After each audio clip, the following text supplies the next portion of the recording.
মাধ্যমিক পরীক্ষা শুরু হয়ে গেছে, কিন্তু শোনা যাচ্ছে বেশ কয়েকজন ছাত্রছাত্রীর মাধ্যমিকের অ্যাডমিট বা রেজিস্ট্রেশন নাকি এখনও এসে পৌঁছায়নি। নিউ বনগাঁ গার্লস স্কুলের এক ছাত্রী, তারপর বাগদা রানিয়াটি উচ্চ বিদ্যালয়ের এক ছাত্র, এরকম কিছু স্কুলের স্টুডেন্ট পরীক্ষায় নাকি বসতেই পারেনি। আমার সব বন্ধুরা পরীক্ষা দিতে পারছে, আমি কেন দিতে পারছি না? এত খাটনি করলাম, রাত জেগে পর্যন্ত পড়লাম, কেন আমি পরীক্ষা দিতে পারলাম না? আমি অ্যাডমিট কার্ডও আসেনি, রেজিস্ট্রেশন কার্ডও আসেনি। এর পিছনে যে কারণ সামনে আসছে তা শুনলে আপনি অবাক হয়ে যাবেন।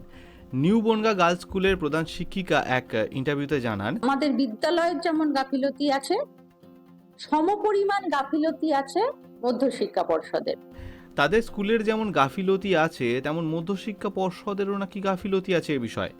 স্কুল যখন জানতে পারে যে তাদের একটা স্টুডেন্টের অ্যাডমিট বা রেজিস্ট্রেশন নাকি কিছুই আসেনি, তখন তারা বোর্ডে যান, সেখানে সমস্ত ডকুমেন্টস নিয়ে যান।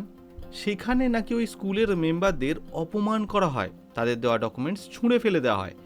এবার আমার কথাটা হচ্ছে, বুঝলাম স্কুল ও বোর্ডের গাফিলতি আছে, কিন্তু এর মাঝে ওই স্টুডেন্টের বছরটা তো নষ্ট হলো, তার কি হবে? ওই প্রধান শিক্ষিকা খুব হালকাভাবে বললেন যে আমাদের স্কুলেরও গাফিলতি আছে।